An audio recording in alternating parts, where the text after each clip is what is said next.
अध्याय 2 श्लोक 19 श्री कृष्ण कह रहे हैं, या एनम वेत्ति हंतारम यश्चेनम मन्यते हतम उभो तो न विजानीतो नायम हन्ति न हन्यते। नायम हन्ति न हन्यते। कह रहे हैं कि जो इस आत्मा को मरने वाला समझता है तथा जो इसको मरा मानता है वे दोनों ही नहीं जानते, क्योंकि ये आत्मा वास्तव में ना तो किसी को मारता है और ना किसी के द्वारा मारा जाता है। आत्मा ना किसी को मारता है और ना किसी के द्वारा मारा जाता है। अब यहाँ पर 2-3 सवाल खड़े होते हैं। अगर आत्मा न मारता है न मरता है तो ये जो हिंसा होती है, क्या इसको हिंसा कहा जाए? इतनी ये जो हिंसा होती है, युद्ध होते हैं, कोई एक व्यक्ति दूसरे पर हिंसा करता है, क्या इसको हिंसा कहा जाए? क्योंकि आत्मा ना तो मारता है ना मरता है, तो क्या ये सब जो हिंसा हो रही है इसको उचित ठहरा दिया जाए? और अगर आत्मा मारता नहीं मरता नहीं तो फिर कृष्ण किसको कह रहे हैं कि अर्जुन युद्ध करो और मारो इनको, कौरवों को? किसको वो संबोधित कर रहे हैं कि मारो? और फिर प्रश्न आता है कि अगर आत्मा मरता नहीं मारता नहीं तो कौन है जो मार रहा है और कौन है जो मर रहा है? तो कृष्ण क्या कह रहे हैं आपको उसे अच्छे से समझना होगा। कृष्ण कह रहे हैं कि आत्मा वास्तव में ना तो किसी को मारता है और ना किसी के द्वारा मारा जाता है। वो आत्मा की बात कर रहे हैं। आत्मा वो है जो मरने और मारने से परे है। अर्जुन युद्ध से भागकर शरीर को बचाना चाहता है, अपने शरीर को और अपने परिजनों के शरीर को, किंतु शरीर को बचाने से आत्मा नहीं बचता, क्योंकि शरीर तो मरण धर्मा है। जिसको बचाने का प्रयास कर रहा है वो तो मर ही जाएगा एक दिन। शरीर को बचाकर भी वो शरीर को नहीं बचा सकता, और शरीर को मारने से वो डर रहा है, किंतु शरीर को मारकर आत्मा को नहीं मारा जा सकता। तो शरीर के बचने से आत्मा नहीं बचती, शरीर के मारने से आत्मा नहीं मरती, क्योंकि आत्मा तो मरने और मारने दोनों से परे है। वो तो है ही, जो है वह तो रहेगा। मिटेगा तो सिर्फ वो जो लगता है कि है, पर थोड़े ही समय में पता चलेगा कि नहीं है। तो पहला जो सवाल खड़ा होता है कि अगर आत्मा न मरता है और न मारता है तो फिर ये जो हिंसा होती है, क्या इसे हिंसा कहा जाए? और अगर इसे हिंसा नहीं कहा जाए तो क्या ये सब करना उचित है? मान लीजिए आपने एक मुर्गे को मार दिया। आपने उसको मारा है जिसे मरना ही था। आप अगर उसे बचाना भी चाहते तो वो बचता नहीं, उसको मर ही जाना था।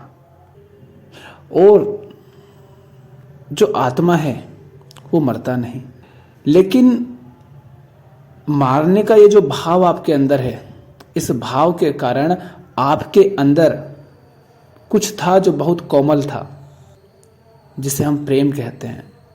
वो प्रेम कुछ था जो बहुत संवेदनशील था, जिससे आप जीवन को महसूस करते हैं, सौंदर्य को देख पाते हैं। वो आपके अंदर से मर जाता है। तो अब अगर आप कृष्ण को देखें तो कृष्ण अर्जुन से कह रहे हैं कि तू युद्ध कर और इनको मार।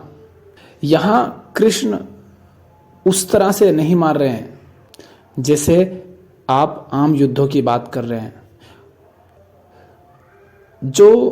जिसे आप हिंसा कह रहे हैं संसार में कि जो हिंसा होती है, क्या उसे हिंसा कहा जाए और उचित कहा जाए? उसमें ये प्रयास नहीं होता है कि इस हिंसा को रोका जाए, क्योंकि यहाँ जो भी है, चाहे वो दुर्योधन या अर्जुन, दोनों में उस प्रेम को, उस आनंद को पाने की संभावना है। जिसे आत्मा कहा जाता है। लेकिन एक तरफ आप देखेंगे कि दुर्योधन समझने को तैयार नहीं है। कृष्ण ने बहुत समझाया, लेकिन दुर्योधन अड़ा हुआ है युद्ध करने पर। उसके मन में भरी हुई है हिंसा, घृणा, स्वार्थ, लालच। अब दुर्योधन अंदर ही अंदर से अभी जल रहा है।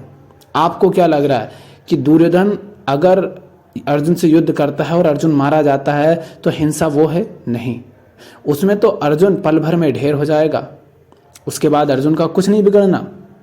लेकिन दुर्योधन अर्जुन को मारने से पहले भी जल रहा था अंदर ही अंदर हिंसा के भाव के कारण, और अर्जुन को मारने के बाद भी, चूंकि संसार का नियम यह है कि तुम इच्छा करते हो और जब तुम्हारी इच्छा पूर्ति हो जाती है तब तुम्हें पता चलता है कि जो तुमने चाहा था वो भी तुम्हें उस इच्छा से नहीं मिला, क्योंकि इच्छाएं कभी पूरी नहीं होती, तृष्णा कभी पूरी नहीं होती।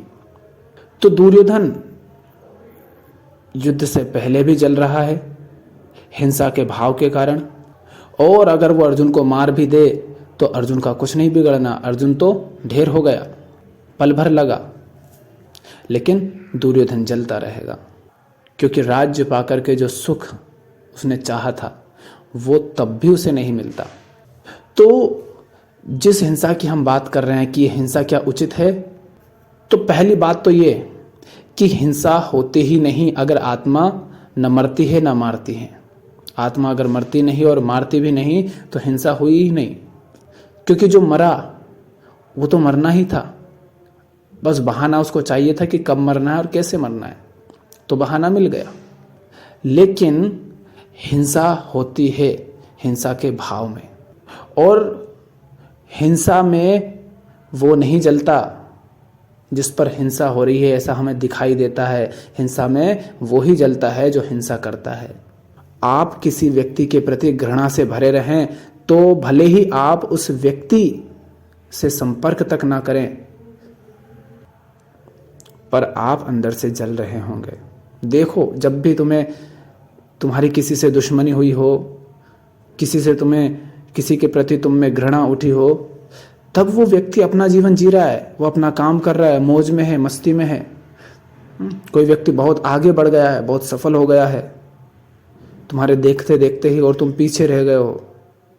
तो वो अपना जीवन जी रहा है, अपनी मौज में है, और तुम अपने आप को देखो अंदर से जले जा रहे हो। असली हिंसा ये है, ये हिंसा का भाव है। तो ये उचित नहीं है, ये ठीक नहीं है।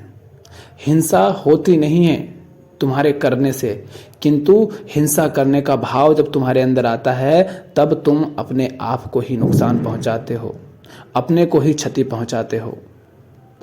बुद्ध कहते हैं ना कि जब आप दूसरे व्यक्ति पर आग का अंगारा फेंकने के लिए उसे उठाते हैं तो उसे जलाने से पहले आप अपना हाथ खुद जला लेते हैं।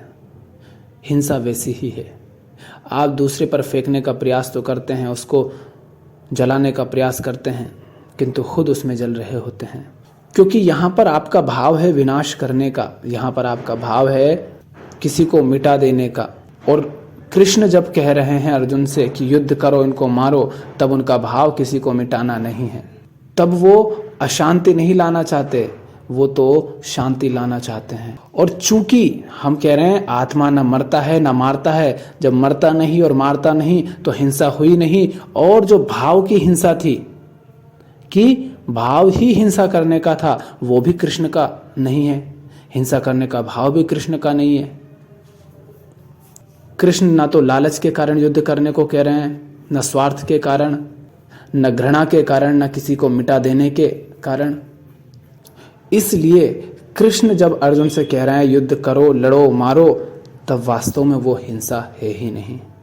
तो आम जीवन में जो आप लड़ाइयाँ देखते हैं, युद्ध देखते हैं, वो उचित नहीं है, क्योंकि वहाँ पर भाव घृणा है, नफरत है, स्वार्थ है, लालच है, इन सब से भरे हुए मन हैं। वो सारी लड़ाइयाँ विनाश के लिए की जा रही हैं, इसलिए वो उचित नहीं है, उनमें सृजन नहीं है। फिर दूसरा प्रश्न आ रहा है कि अगर आत्मा मरता नहीं, मारता नहीं, तो कृष्ण संबोधित किसको कर रहे हैं? कृष्ण संबोधित कर रहे हैं उस अहम को जो आत्मा हो सकता है, उस कली को जो फूल हो सकता है।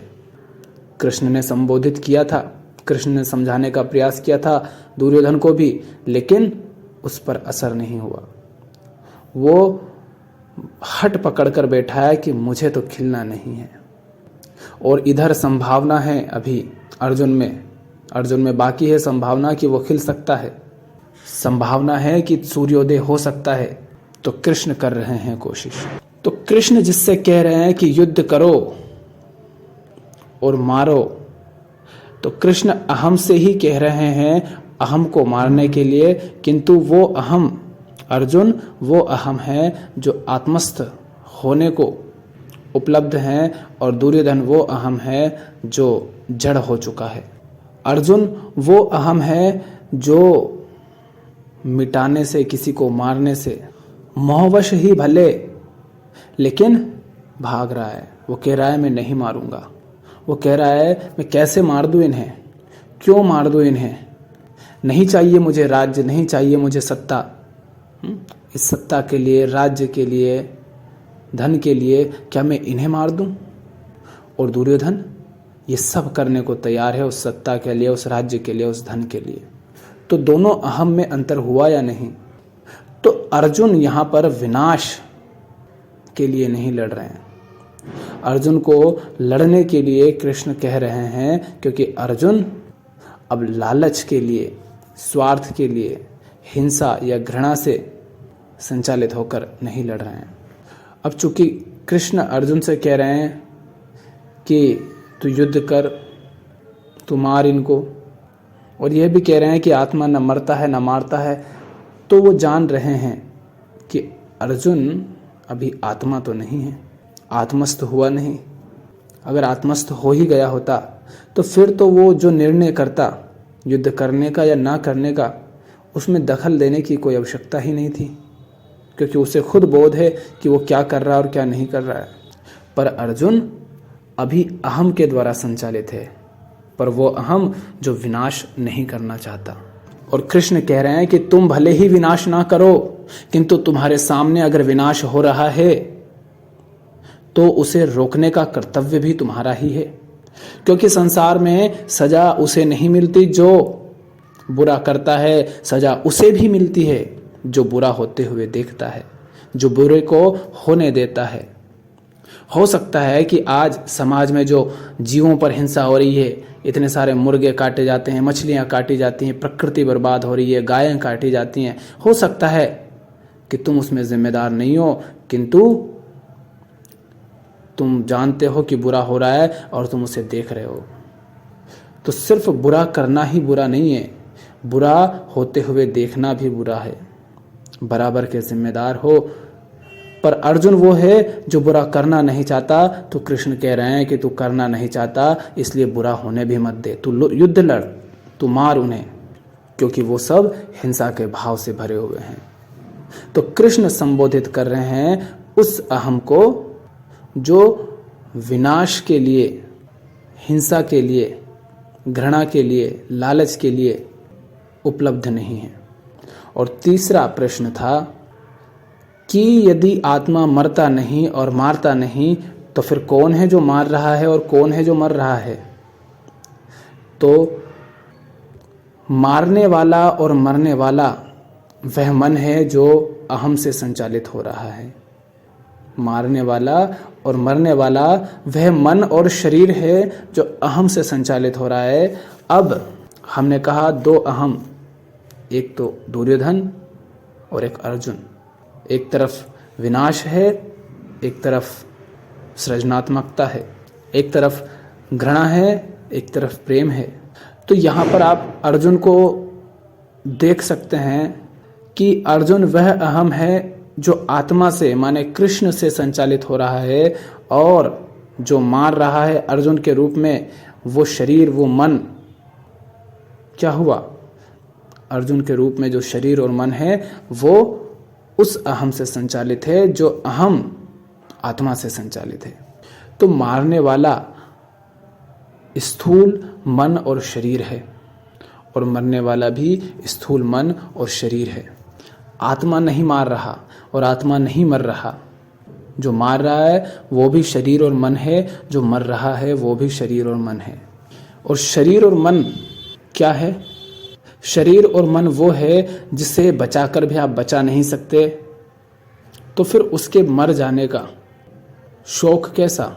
जो शरीर और मन मिट ही जाना है, मर ही जाना है, किंतु अभी वो विनाश के लिए आतुर है, तो ऐसा शरीर और ऐसा मन जो विनाश के लिए आतुर है और एक दिन मिट ही जाना है, क्यों ना वो अभी मिट जाए। जिसे मरना ही है वो अभी मर जाए। ये मत कह देना, नहीं तो ये सवाल उठ सकता है, अच्छा फिर तो हम सबको भी अभी मर ही जाना है, तो क्या हम भी मर जाएं? नहीं।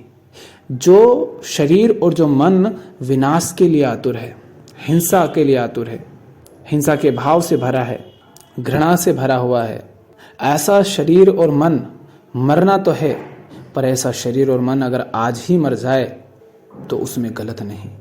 या तो वो हिंसा मुक्त हो जाए, हिंसा के भाव से मुक्त हो जाए, घृणा से मुक्त हो जाए, और उसमें प्रेम का फूल खिले, बोध का फूल खिले, और नहीं तो कृष्ण कहते हैं कि अर्जुन लड़ो। तो आत्मा न मरता है न मारता है, मरने और मारने वाला शरीर और मन है। और जिसको कृष्ण संबोधित कर रहे हैं वो अहम है। और बुराई हिंसा करने में नहीं है, क्योंकि हिंसा तो होती ही नहीं। बुराई है हिंसा के भाव में, हिंसा करने के भाव से भरकर कर्म करने में। तो यह बात कृष्ण यहाँ अर्जुन को समझाने का प्रयास कर रहे हैं। नायम हंति ना हन्यते।